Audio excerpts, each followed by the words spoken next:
Okay, so you're now on, house arrest with an ankle monitor.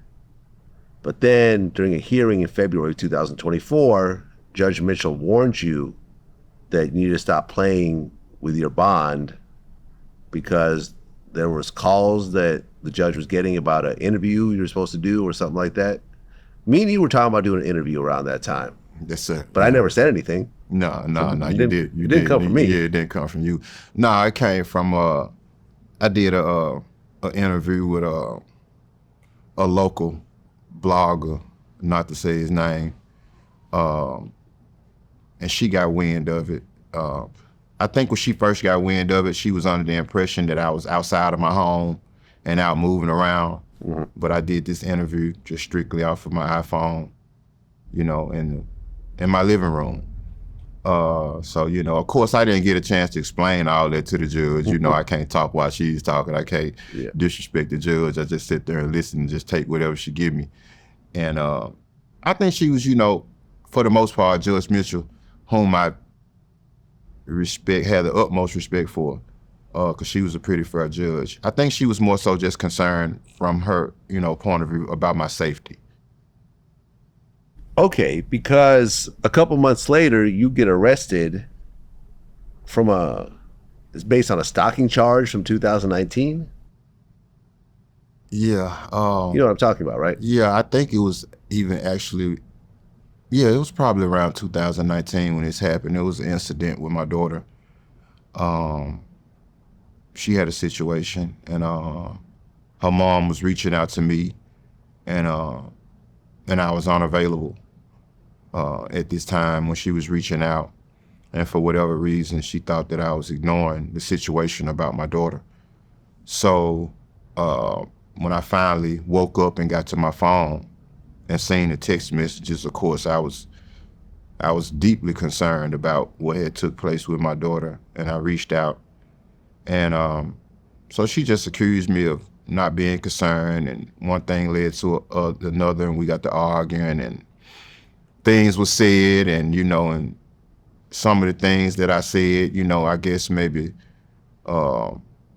made her afraid or whatever. So she filed a report, and they reached out to me for a mediation meeting.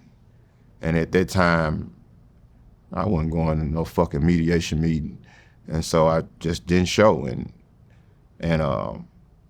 they put a warrant out for me, a misdemeanor warrant. I had a misdemeanor warrant for 4 or 5 years and didn't even know. Mm. And the reason I didn't know is because at the time when it happened, she was living in Mississippi, which Mississippi, Memphis, 10 minutes away from each other.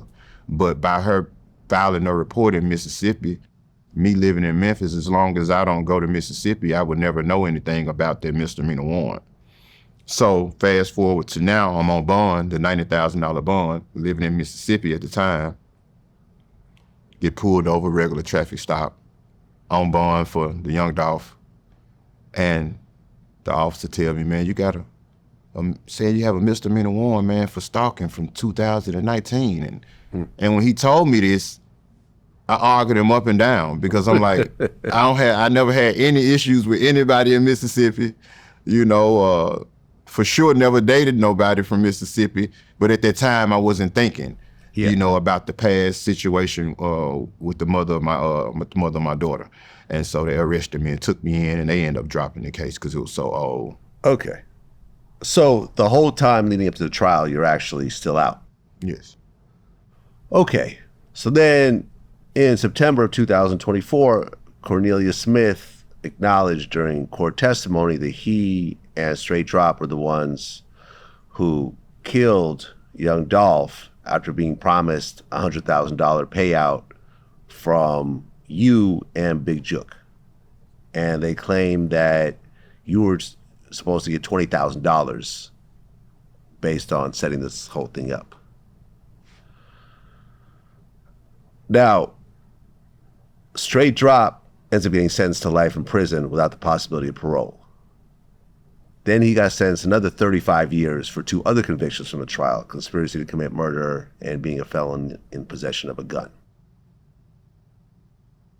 As you're seeing all this stuff come together, and now they're starting to point the finger at you. How do you feel? I mean, of course, I feel bad, upset, I guess, so to speak, for even being involved in some shit that I had nothing to do with.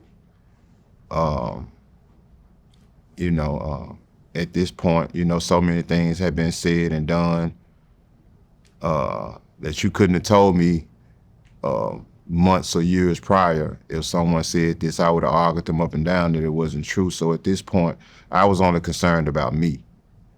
And, because there was certain things that were said from straight drop that I didn't necessarily agree with. And so at that point, I was just concerned about me and my family. Now, you got a plea deal offer from the state. I did. What was the deal? It started off as 20. 20 years? Yeah, 20 years at 30%. Then they went down to 15 after my attorney filed 16 motions against the state. We won 11 of them. And so they went down to 15. When you say 30%, you have to serve 30% of the time? Well, yeah, the 30% doesn't mean you're gonna actually be released at that. It's just the eligibility date for parole. Okay. So you could end up doing the whole 15. Yeah, you could. Or more. Yeah. And with my record and with the nature of the charges, there's no way I would have made parole. Okay. After the 30% eligibility date. So we didn't think that was a good offer. I think it was around the motions, right after the motions or whatever, they came some way, Manny, we negotiated another deal, and it was for 10 years. And so, the head district attorney, he wasn't against it. I think Manny talked him into it.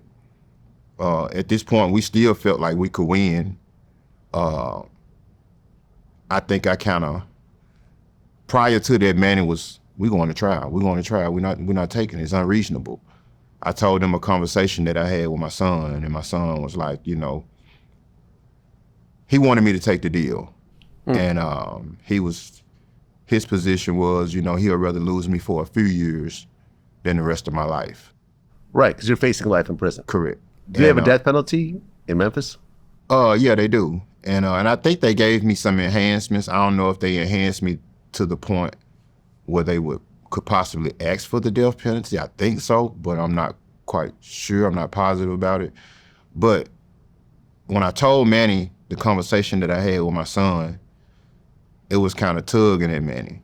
And, like I said, me and Manny, we developed a bond, and he was just like, it was always a chance that I could lose in trial. And with that being said, it was like, if I lost, it would have been rough on everybody, including Manny. And so, we decided that it was in my best interest to take the 10-year deal. I signed the papers. You signed the 10-year deal? 2 weeks ago, maybe not even that long. I signed the deal for 10 years. I had conditioned my mind. I'm like, okay, I made a few phone calls to the few people that care about me and talked to them about it. And I had almost a year of jail credit already. So if I could get to the penal farm and do 3.5, 4 more years, I could possibly be home. So I just felt like that was the best thing to do. So I signed the deal, and they took the deal, and they went to the family, and the family rejected it and said they didn't, no deal.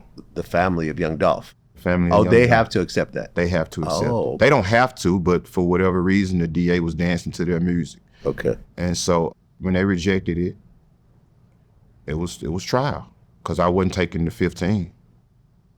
That's crazy. I wouldn't take that at gunpoint. So, but you were ready to take the 10. Yeah, I would have took the 10. Yeah. It's a big difference to me between 10 and 15, so. Yeah, I was ready to take the 10. I took it, and they turned it down. Which actually worked out for the best. Yeah, and I not to sound sinister or nothing, but I appreciate it.